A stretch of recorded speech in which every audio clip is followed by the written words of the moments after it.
14 puntos tendría la propuesta que presentó Irán a Estados Unidos para poner fin al conflicto en Medio Oriente. El presidente Donald Trump dijo en las últimas horas que revisaría en detalle el documento, pero que quizá podría no ser suficiente.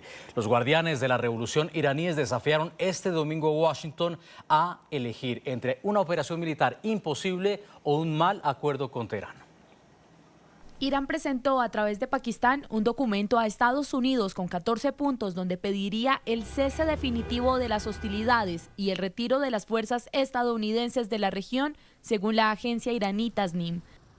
Teherán también habría solicitado establecer un plazo de 30 días para poner fin a la guerra en lugar de mantener una tregua temporal. El levantamiento del bloqueo naval, la liberación de los activos congelados y el alivio de las sanciones serían otras de las peticiones del régimen. La iniciativa plantearía además el establecimiento de un nuevo mecanismo de gobernanza para el estrecho de Hormuz. Está por verse si esa propuesta es la misma sobre la que el presidente Donald Trump se refirió en las últimas horas. Pronto revisaré el plan que Irán nos acaba de enviar, pero no puedo imaginar que sea aceptable, ya que aún no han pagado un precio suficientemente alto por lo que le han hecho a la humanidad y al mundo durante los últimos 47 años. Por ahora no hay una fecha prevista para un nuevo encuentro presencial entre las delegaciones. Nos acompaña Sami Eppel, consultor internacional, analista político y periodista experto en Medio Oriente. Sami, bienvenido a NTN24. ¿Cómo entender que sigamos discutiendo sobre Irán, sobre si a Trump le gustó o no la propuesta cuando declaró el fin de las hostilidades ante el Congreso justo cuando se vencía el plazo de 60 días? Gracias, Nicolai. Mira, ciertamente la propuesta de Irán es básicamente una propuesta de rendición del mundo occidental ante ellos. Me refiero a los ayatolas de Irán, porque esta no puede ser la posición, obviamente, de todo el país de Irán, porque el país está sufriendo, los iraníes están pasando un mal rato, están habiendo situaciones internas graves, muchas de las cuales no conocemos, porque Irán hoy en día es un país cerrado, no tenemos mucha información, el Internet está totalmente intervenido y por lo tanto entonces no tenemos información interna suficiente para saber lo que está pasando. Pero desde el punto de vista externo, esta propuesta de Irán yo diría que es totalmente incompatible o inaceptable, porque no solamente no menciona el tema del uranio, el tema nuclear, sino que además indica que Irán va a ser el garante, el dueño de los estrechos de Hormuz, que el estrecho de Hormuz es un sitio de tránsito marítimo libre internacional. O sea, están violando el derecho internacional totalmente. Y entonces esto no va a ser aceptable para el presidente Trump.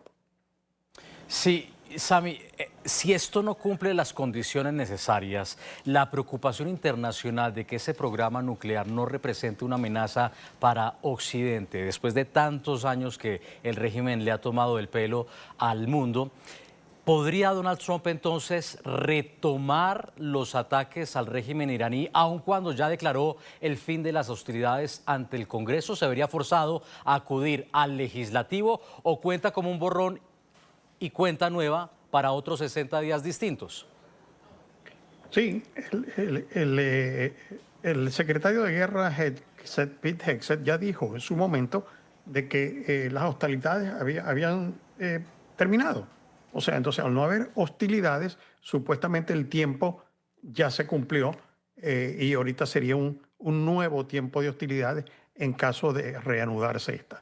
Tenemos que recordar que Irán nunca ha aceptado, desde el año 26, con la resolución 1696 del Consejo de Seguridad de las Naciones Unidas, que unánimemente, incluyendo a China y a Rusia en su momento, le ordenaban a Irán terminar su programa nuclear. ¿Por qué? Porque sabían que el programa nuclear iraní era un programa ofensivo, era un programa para el desarrollo de armamento nuclear y todos ya sabían, aún hace 20 años, de que Irán, una vez que los tuviera, lo iba a utilizar y entonces esto traería como consecuencia la hecatombe mundial y eso había que enfrentarlo. Ningún presidente lo quiso hacer. El presidente Trump ha sido, digamos, el primer mandatario que ha enfrentado este peligro existencial, no solamente para Israel para la zona del Medio Oriente, sino para el mundo entero. Hablas del componente nuclear y precisamente hay un informe reciente del Instituto para el Estudio de la Guerra publicado esta semana que revela un dato que es noticia porque si comparamos el porcentaje de reducción entre febrero del día 28, cuando empezaron las hostilidades, y abril 6, el porcentaje fue del 49,5%, mientras que en las últimas semanas, las últimas 3 semanas concretamente de abril, del 6 al 29, solamente la reducción ha sido del 2%. Sigamos avanzando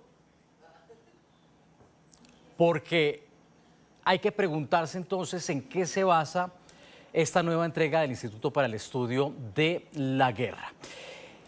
Un estudio que ha sido ampliamente discutido, con varios componentes, y hay otro ítem de este informe del Instituto para el Estudio de la Guerra sobre la limitación de saturación, que es la capacidad del régimen de Irán en realizar ataques masivos diarios contra Israel y los países del Golfo. Según este estudio, esa capacidad ha caído a hoy por debajo del umbral crítico de 200 proyectiles diarios, lo que a febrero 28 eran entre 450 a 500 proyectiles diarios. Para abril estaban entre 200, 250 y para hoy ronda entre 180 y 210 proyectiles, lo que permite que los sistemas de defensa aérea regionales tengan una tasa de interceptación superior al 90%. En todo caso, ¿sigue representando el régimen iraní una amenaza o qué tanto ha sido esta degradada?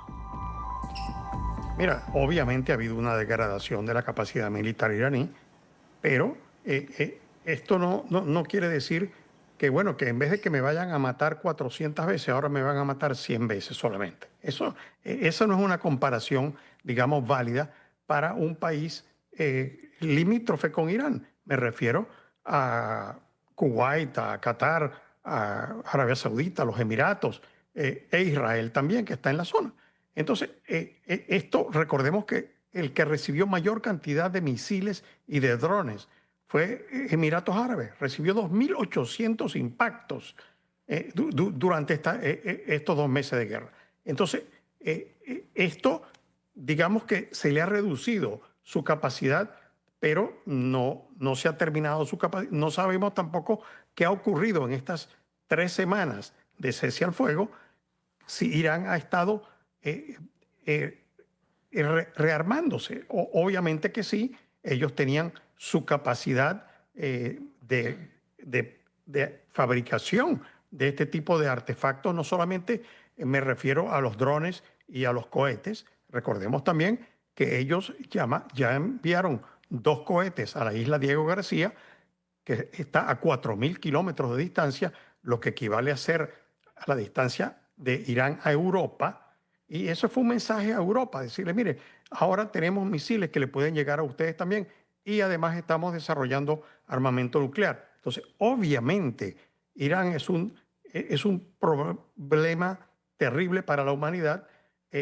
No sabemos cómo va a terminar esto.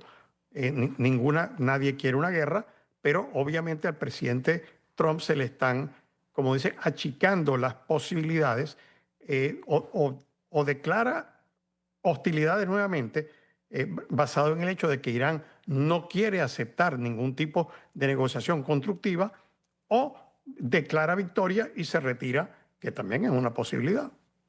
Los escenarios que nos plantea Sami Epp, el consultor internacional, analista político y periodista experto en Oriente Medio. Sami, gracias por haber estado con nosotros.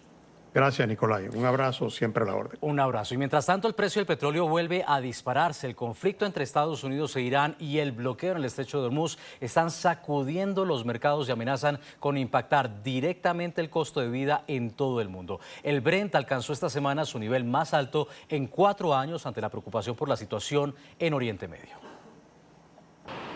El impacto ya se siente.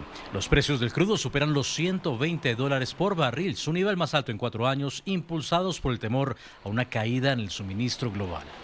El foco está en el estrecho de Hormuz, por donde pasa cerca de una quinta parte del petróleo del mundo, secuestrado por Teherán y donde rige un contrabloqueo de Estados Unidos contra puertos iraníes. Los precios han subido a su nivel más alto desde que comenzó la guerra, en parte porque Estados Unidos busca extender el bloqueo naval a Irán, lo que limita la salida de su petróleo, y también por el riesgo de una mayor escalada en el conflicto. Con menos crudo iraní en el mercado, la oferta global baja y la presión sobre los precios sube. Si el bloqueo continúa, la producción iraní podría caer cerca de 1,5 millones de barriles diarios, y esa pérdida de suministro es lo que está empujando los precios al alza.